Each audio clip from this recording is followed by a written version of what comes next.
Саламатсыздарбы? Айтмарик болсын. Eid Mubarak. Hello everybody. Welcome to our regular session with Pamela. Pamela is going to talk about intonation pattern. So Pamela, welcome. Thank you. Eid Mubarak, everybody. Thank you for coming, as usual. Thank you. And so, yeah, we'll be talking about, I love these topics myself, about pronunciation and the expression of the language. So we're talking about intonation in English. So as we know, languages are all different and they express themselves differently, and not every language has the same patterns and rules as far as intonation goes. So let's, sorry, that was misspelled. Intonation, it should be intonation, yeah.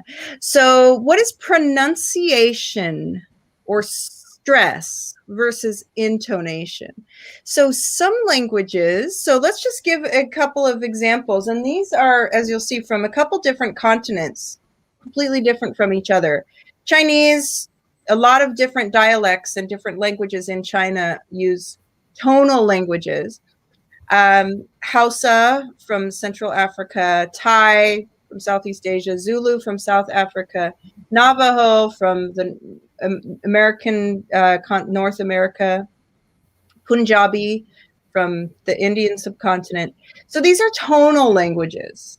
So that means that the intonation is part of the pronunciation of a singular word, and that changes the meaning. It denotes meaning. So one of the best examples, I studied Chinese for 4 years. This was over 20 years ago, so I don't remember much, but I do remember the rules that and what made the language what it is. And Chinese is a tonal language. So every word in Chinese, in Mandarin, is what I studied. One variant of one language in China that is spoken in China. So every word is one syllable. So in order to make those words sound different, they give them a tone. So they have a rising tone, a falling tone, a flat tone, and a fall rise tone. And everything that you do on, every word that you do that on will give the word a different meaning. So because they're all one syllable, let's give the example ma.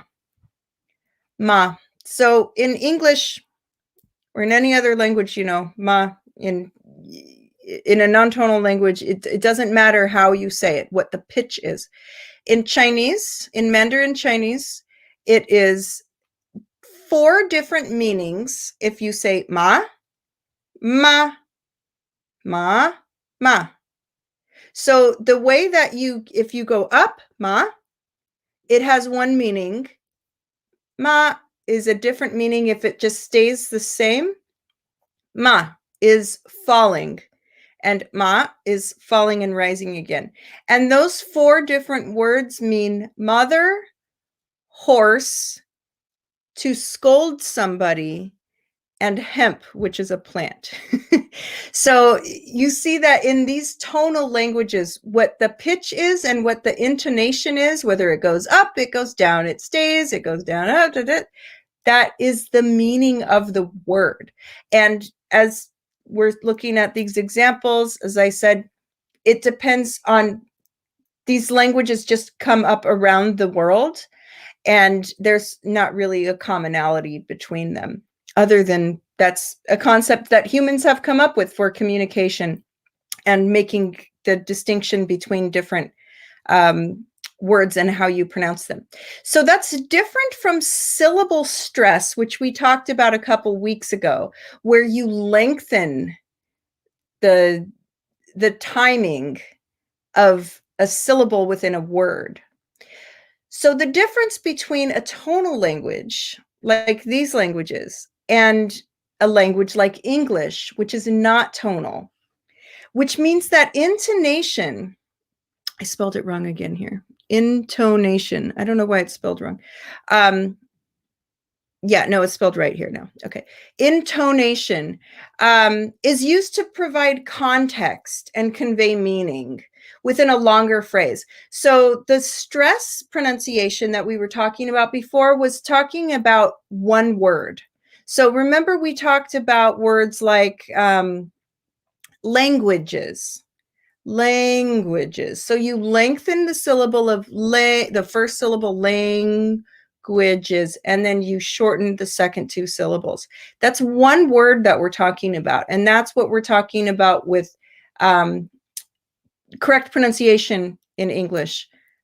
It's really talking about singular words, but intonation can change depending on meaning. So that's how you are rising or falling with pitch, not with length of syllables, within more than one word. So phrases and sentences. So this gives you context. And it doesn't change the meaning of any individual vocabulary turn like it would in these tonal languages. So let's look at the different meanings of different ways that we can have intonation and how that changes things, what they mean, what the significance is. So a falling intonation. So this is how the words go down as you're speaking. So for example, the way that I did it just now, I'm making a statement. I'm telling you the way the words go down as you're speaking. I'm giving the definition of something. So that's how the voice falls on the final stressed syllable of a phrase or a group of words. A falling intonation is also common with WH questions. So where's the nearest post office? What time does the film finish? So this is inquiring using the WH as opposed to some other questions we'll look at later. It's also when you say something definite or when you want to be clear. So I think we are completely lost. You're making that that emphasis on the final word, on the final syllable, lost. I think we are completely lost. Your statement is done. You are giving information. You are saying something definite. Okay, here's the magazine you wanted. Here's the magazine you wanted, right? You see how it goes down and then down again.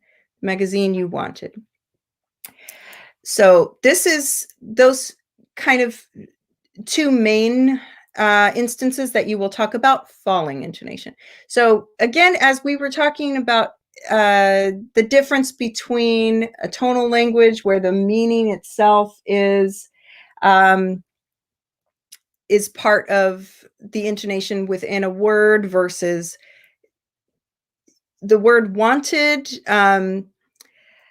For example, if I was going to ask a question about the magazine you wanted and I wasn't going to use the WH question, and I would actually make a rising intonation. Is this the magazine you wanted? Is this the magazine you wanted? And it would rise at the end, right? So the word wanted doesn't naturally have a falling or a rising tone. It's where you put it in a sentence that will determine whether or not it's falling or rising based on the meaning, whether it's a statement and what kind of question. So the rising, yes, this is what we were just talking about. So this is common in yes, no. So as I said, is this the magazine you wanted? So I hear the health center is expanding. Is that the new doctor? Are you thirsty? Right? So this is to be questions, yes, no. This is very common for you have an open-ended question or a yes, no. Usually not like a WH, sometimes a WH, like, and what time does it start? Or what time does it start? Both are fine, yeah. But usually questions are usually rising in that instance. Then we have fall rise. So this is at the end of statements when we're not sure, when we may have more to add, or when we want to be polite. So let's look at this example. I don't support any fault team at the moment, right? Moment. So this is like you're kind of not sure. Well, I'm not sure. I think it's at 5. So it's kind of a combination of a question and a statement. So that's why it's fall and rise, because fall means statement and rise means question. It rained every day in the first week, and then the assumption is that things improved after that there's more to come. So it's almost like a comma in your speech. Like you are expecting more information. So for example, you can understand the difference in intonation and meaning if you heard the intonation differently for this sentence. If somebody said, how was your vacation? Well, it rained every day in the first week. Okay, I'm done talking. I made it's almost like I made a period, a full stop, as if I were writing. And I'm indicating to you that you need to ask more questions if you want more information, right? I'm not, I'm done with the information that I'm given. The sentence is over. But if I said it like this, you said, oh, how was your vacation? It rained every day in the first week. You know that you are listening for something more. You're expecting me to say, oh, but the second week was really sunny and we got to do everything else that we wanted to. Or it rained every day in the first week, but we made the most of it by staying inside and reading and watching movies. And then things picked up in the second week and it was sunnier and we got to do the things outside we wanted to. So you can just give that information about how to speak to somebody else by indicating with the falling and rising intonation, when they should interject and when they need to let you keep going. And it's also with questions. When we're requesting information or invite somebody to do or have something, so it makes the question sound more polite. Is this your camera? So it's like you again, you are not committing too much. So you are making it so that it's polite for them to answer yes or no. Is this your camera? Would you like another coffee? Again, they can say yes or no, it's fine. So it's a little bit different than, would you like another coffee? And then it's hard to explain that, but that almost invites a yes answer, where if you make it a little bit different, would you like another coffee? It's okay if you said no. One exception to this is something from American English, and I think it spread to British English as well, called uptalk. And this is a rising intonation for a statement that makes it sound like a question. And I'll give you some examples. We're going to watch a fun video here that just explains it, and it talks a little bit about why these things happen. It's something that is not taught in formal English classes. It's not taught anywhere. It just kind of came about. And it's when people talk as if they're asking a question, but they're really making a statement. Just like that. So if we know, I know we use the uptalk for questions in Kyrgyz as well. At least I did, and I heard it, right? When you go up, when you're asking the question at the end. But it's kind of strange to hear it when, at least at first, when you hear it when it's making a statement. But this is a way that came about in American English. We'll watch this video about it and what it kind of means to people. So I have a dream that my children will not be judged by the color of their skin, but by the contents of their character. Come on, That's not the way Martin Luther King Jr. said it. And if he did say it that way, nobody's going to listen. Let's talk about uptalk.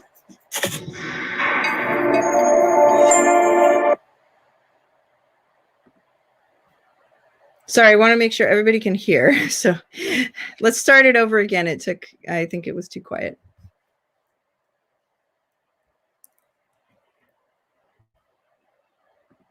I have a dream that my children will not be judged by the color of their skin, but by the content of their character. Come on. That's not the way Martin Luther King Jr. said it. And if he did say it that way, nobody's going to listen. Let's talk about uptalk.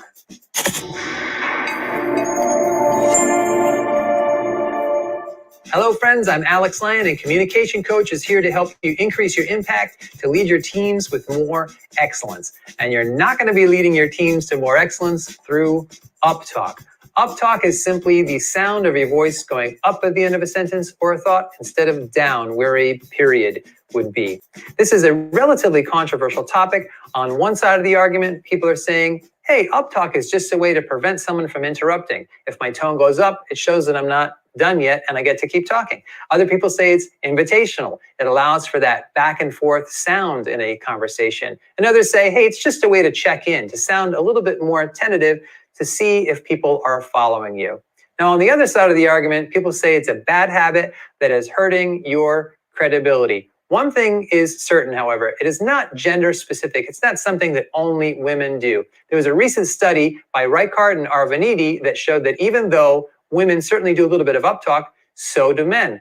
In either case, it creates mostly a bad impression. An Australian study showed that 85% of managers thought that it made their people sound insecure and unsure of themselves. So if it's hurting your personal credibility, it's something you want to look at. Now, the tips for this are really simple. First of all, are you an uptalker? Do some of your sentences go up at the end instead of down? You can ask a friend to listen if you can't tell. And as long as you're not a chronic uptalker, it's probably not that big of an issue. Now, if you do have an issue with this, the tip is really simple. Make your sentences a little bit shorter and then make sure you come down at the end. It may take a little practice, but it's a worthwhile habit to break. I'd like to hear your tips, though, in the section below. What are your tips for breaking this uptalk habit, and what is your opinion on it a little more generally? Do you think it's a bad thing? Do you think it's no big deal? I'd love to hear your comments below. So thanks, God bless, and until next time, try not to use uptalk in your next conversation. Hopefully, I can do this without screwing it up. On the other side of the coin, we have people who say it's just a bad habit. One thing is...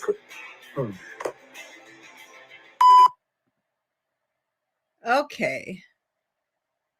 So that's just an example of one thing that has kind of, where is it? No. Oh, shoot. I lost it.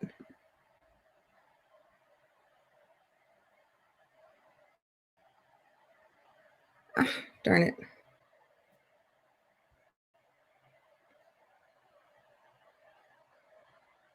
There we go. Okay. Sorry. Oh, yes, that's spelled correctly. Good. Yeah, so that's usually there's a couple things to consider, as he mentioned, about uptalk, about ending a statement as if it were a question, but that's because we all understand that lifting, rising the tone as you as you end the sentence means it's a question. So it makes you sound maybe like you're not sure of yourself. But as I mentioned before, it can also act as a comma in your sentence to let people know that there is more to say. But the more that you listen to natural speech from native speakers using authentic materials, it will be obvious and clear when that is used effectively and when it's not. I just used it. When it's used effectively and when it's not natural when it's not, right? So it's just something that will kind of come as you listen. So this brings us to our next question. So why did I get the request for this presentation? Why is it important to be aware of intonation? Why are we even looking at this? Why are they making YouTube videos about this? Because we teach natural speech. We want our classes to recreate the natural environment of interacting with native speakers as much as possible. We want natural speech. It does nobody any good to study something in a way that is not used in the real world. If it's not natural speech, it's not useful. Paying attention to natural intonation patterns will help students produce natural speech in English. So it's like a habit that you pick up, right? So the more you are exposed to something, the more it will just come into your awareness and will come into your natural way of doing it yourself. So if we use natural speech in our classes, then it's going to come out with the students. If students learn to associate intonation patterns with meaning, if they recognize intonation patterns, they will improve their ability to listen for gist. So remember when we were talking about listening exercises and listening activities, and we have listen for gist and listen for detail? We have the idea that you listen for gist. We will understand what is going on if you can follow those intonation patterns. If meaning is within the longer phrases, then that's another clue that they can get to understand the meaning of the phrase or the passage, whatever that you're listening to that day. So not that you're going to necessarily explain this to your students. You're not going to tell them, this is just information for teachers. Honestly, you're not going to tell them, you're not going to test them on these rules. Say, what does a rising, what does a falling, what does it, like, but you want to just expose that to them so that it just absorbs into them, that they just happen to do it. It's just a habit. Just like, it's the same as like we learned our first language. We always come back to this with the CELTA method, with the communicative immersion method that I was trained in. It's that we are training ourselves to learn a second language like we learned our first. It should be as much of exposure and creating habits as possible, and as little and using the language and practicing and producing, and as little of memorizing rules and memorizing, you know, the way that something works, grammar rules, and as little as that as possible, and as much of just doing it. We don't want to study, we want to learn, really. So if they start to recognize, they start to be really aware of hearing the way that English is spoken, and the rhythm, the intonation, and all of that, that will help a lot. Actually, what a lot of people recommend is just to listen, when you have a target language, to listen to it as much as possible before you even start formal study. So it's called brain soaking, and there's some great YouTube videos from people who have mastered several languages. And what they say is that, again, we are turning ourselves back into babies and thinking about how can we recreate the conditions that were there when we learned our first language. Well, what do babies do? They listen for 2.5, 3 years before they even try to speak, right? They are being exposed to a bunch of stuff. And this was one thing that I did before I started college. before I started college, before I started university, I knew I was going to be a major studying the Chinese language. So I watched a lot of movies. I thought, well, I want to hear what it sounds like. I want to get used to listening to it and understanding what the difference is between when does a word end and start again. What is the rhythm of the language? How long are the sentences? How long are the words? What is the intonation and what is the meaning and all that?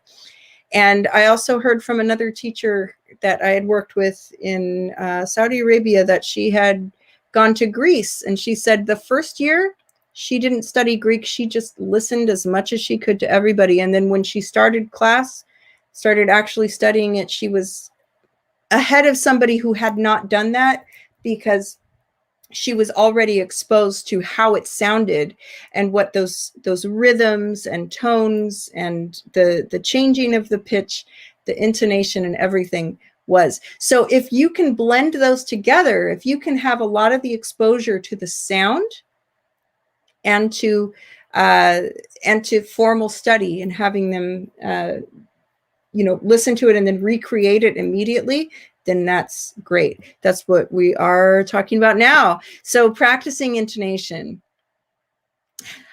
Listening, yes, authentic materials. So as much as you want to have, we've talked several times about the advantages and disadvantages of both instructional materials and authentic materials, and how some can be great for some goals and others can be great for other goals. But as far as practicing intonation and really recognizing what natural intonation is, authentic materials is the best because it's natural speech, it's natural communication, it is just how people talk, how they communicate. And if you are hearing dialogues of people that are communicating with each other, movies, TV shows, that's going to be the best. That's natural communication. And it's made, again, for people who are already fluent in the language. And that is one of the best ways to recreate that, environment of natural speech and natural English. And the other side is giving them as many opportunities as possible in your class to produce, and to produce without memorization or without writing something out and then memorizing it and then repeating it. Spontaneous self-expression, meaning you are having conversations in the moment where they have not memorized anything. It's just in the moment. You ask them a question, they answer. Or you, best case scenario, you create a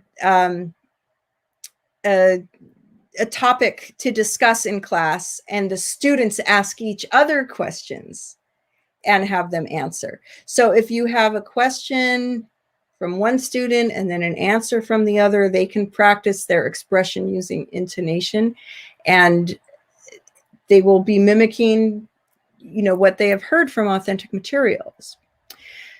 So this is something that, again, it's not something that you're going to create any kind of a study guide, a chart, a rules to memorize or anything. It's just something that's going to happen that you as a teacher need to be aware of, to expose them to and model, but you won't test them on it. It's just going to be something natural that happens. But these things are something to keep in mind as you are teaching English. And of course, the exceptions like uptuck, just so that you are aware of some of those things that are a little bit outside of the ordinary of what we generally have identified as rules of how to use rising and falling pitches in English. So pronunciation, syllable stress, intonation, kind of different things. I am done with presenting myself, so I am interested in your questions now. Thank you very much, Pamela. It was Welcome. very interesting, useful presentation. Yes, we have a lot Yes, of Mark, everybody. hellos and of questions. Yes. Good day. Yes. Hello. Hello. Hello. Mid-level tone. So I believe a tonogram, auxiliary and modal. Okay, I'm going to have to look that up. I'm not that much in deep into linguistics. I have to admit. So I will take that as I will. Sometimes I like to screen grab your question so I can mid-level tone. Tonogram, yeah, I'm not sure. So fall rise and rise fall. Okay, there's a question I can answer. Thank you, Kinchubu. So fall rise is up down. Like, so for example, just one word as a question, you can know how I feel. You can understand the emotional context from what I'm saying with this one word, whether I go fall rise and rise fall. Okay, so I'm going to do a fall rise just with one word. What? Okay, now I'm going to do rise fall. What? Do you understand the difference? One, fall rise. What? I'm curious. I didn't understand. I want to know more. I don't know. What? Can you say it again? I didn't catch you the first time. I'm polite, but I'm confused, right? The next one, fall, rise, fall. What? What do you want? Right? That means whew, I know probably what you want, but I am frustrated. I am angry. I'm not being polite. I am demanding, or I don't want to talk to you. I hope that comes off as that's what that is, right? What? Another way is I can say the same statement like somebody is asking about where something is going to, where a meeting is going to be held, and in one instance, fall rise, it's here. I'm confused. I showed up to the place where I thought the meeting was. Nobody is here, and somebody asked me or somebody told me, oh, the meeting is here. And I say, it's here? Well, where is everybody? I'm not sure why is it empty if the meeting starts right now and nobody's here already? Here's another example, rise, fall. Where's the meeting? It's here. I know, I am confident. I'm not asking a question. I am clear. I know where the meeting is. It's right here. Everybody's here. Somebody is coming in and asking me, where's the meeting? I know where it is. I'm directing them. So I hope that answers your question, Kinjubu. Yeah, so same kind of question. What kind of sentence is rising and what kind falling? So for the rising, as we talked about before, it's usually a question, usually a yes, no, to be, is this where the meeting is? Is he here today? Are you working today? Can I talk to you? These kinds of questions. That's the rising. Falling is statements or WH. Well, what time is the meeting? Well, where did he say that he was going to meet you? What's the best restaurant in Jalalabad City? Or statements. The meeting's tomorrow. The seminar is canceled. He can't speak to you today. The students will not come into class tomorrow because we are going offline. That's the falling. So for something we are sure of, or a WH. Yeah. Accidental rise. I'm not sure what accidental rise is. That's another good question. Thank you. I will look that up. Easiest way to learn intonation pattern for foreign students. Yeah, just a lot of exposure. again, it's not something you can really study. And even for the question today, I mean, everything is just so natural in the way I speak, and the way that I understand, sentences to be, that it's hard to break it down to a rule. So it's just a lot of exposure with authentic materials and a lot of practice with expressing themselves on their own. That's all I can say, is that, just, and have them use authentic materials on their own. I mean, the only way you're really going to master this is to just hear it a lot. And that was the same with the tonal language. So when I was studying Chinese, I remember I had to take Chinese for 2 years before I could enter the program where you got to study in China. And so you had the option to study for 6 months or 1 year. And I went to study for 6 months. And I remember the semester before I left, I had a final exam with my professor. And she said, the vocabulary is fine, pronunciation is fine, but your tones are not good, but you'll get it once you go to China. I'm not worried. So it was like she knew that it wasn't a matter of studying. It was just a matter of exposure. Like once you are there, you are using it, you are hearing it all the time, then you just get it. And it's the same with intonation with English. It's just you get it as you're exposed to it. So I know not everybody's going to go to study in the USA for 6 months, but we also have so many more opportunities to expose ourselves to natural speech than we did in 2001 when I was studying in China. Now we have YouTube and, podcasts, radio, all this stuff that we, and, there's tons of English language movies on the TV around in Kyrgyzstan. I know there's a lot of opportunities to expose yourself to natural speech there and to get this. And it's not as difficult or challenging as Chinese, because as I mentioned, the words have a different meaning if they have a rising or falling or flat or down, up. And in English, it is just the context, the situation. So it's actually easier and it's a lot closer to Kyrgyz, because I didn't have to think about that when I was speaking Kyrgyz. When I asked a question, I went, Salamatsuzbu, right? How are you? You went up. It's a question. Yeah. Easiest way. Yeah. Okay. So logic stress. Yeah, that's a great question.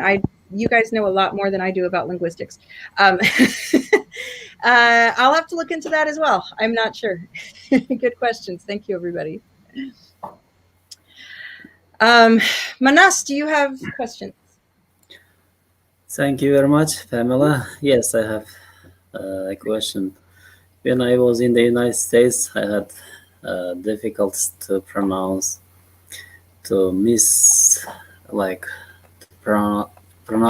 men and the female names, American names. So there are similar American female and the man like male name, and I mispronounce or sometimes. Yeah. So I understand that, and I also want to say that is a question of syllable stress and not intonation, because intonation is the whole sentence together. And also, people are very forgiving about mispronouncing names, especially if English is not your first language, because we know names come from a bunch of different languages.